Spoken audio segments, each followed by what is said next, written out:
Before we begin, please imagine the bell notification is on and you're subscribed to Huna Stories. I start work before sunrise. The building is quiet then, almost gentle. Floors still hold yesterday's footprints, and the air smells faintly of disinfectant and burnt coffee from the night shift. I like those hours. No one needs anything from me yet. No one looks through me. People think janitorial work is about mops and trash bags. It's actually about noticing. You notice what people leave behind. Cups half full, notes crumpled and tossed, offices carefully locked and others left open, careless, assuming someone else will close them. That assumption follows me everywhere. I found out about the Christmas party by accident. My cousin posted pictures online, fairy lights, catered food, matching sweaters. My parents were there. My sister was there, glowing in red, her arm looped through her fiancé's. Everyone looked warm, intentional. I stared longer than I meant to, waiting to see myself in the background. I wasn't there. I told myself there had been a mistake. Maybe the invite got lost. Maybe it was small. Maybe it wasn't really a party. A week later, my sister mentioned it casually on the phone. "Oh, it was lovely," she said. "Why kept it appropriate?" I asked what she meant. She hesitated, then laughed a little.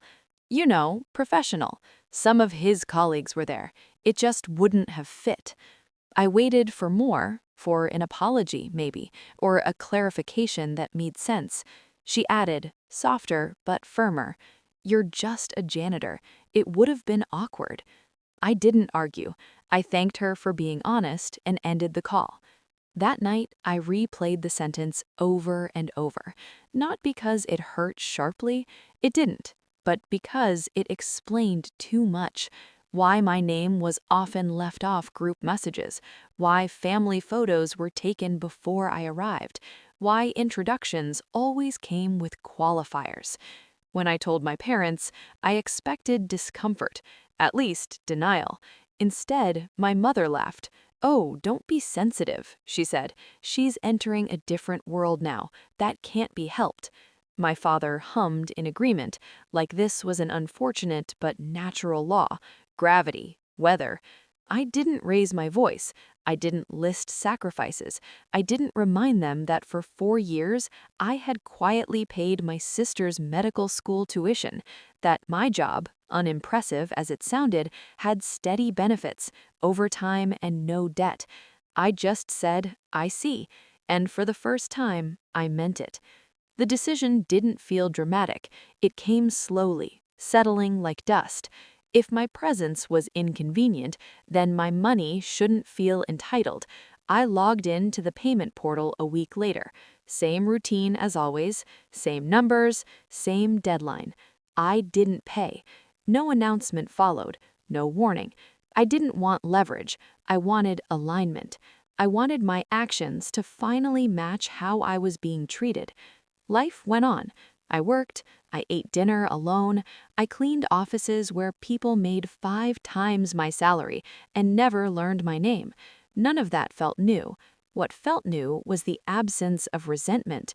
For once, I wasn't propping up a version of myself no one respected.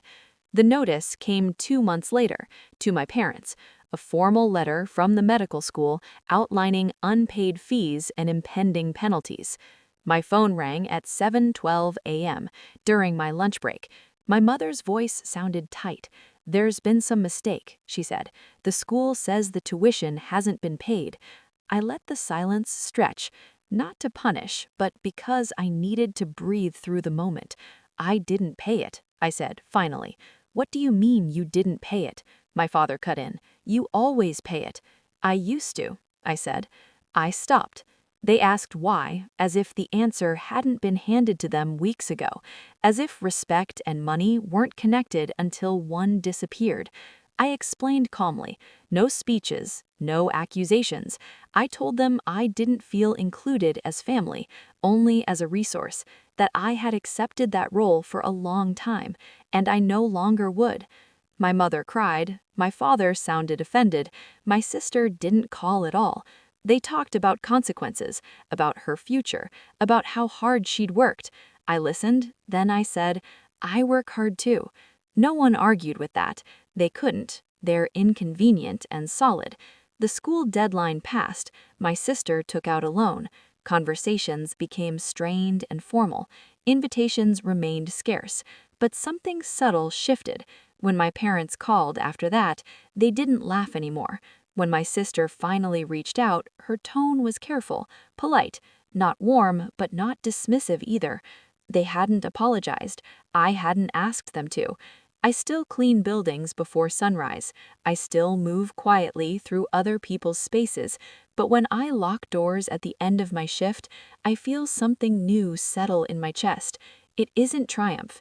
It isn't revenge. It's dignity uncelebrated, unannounced, and finally, mine.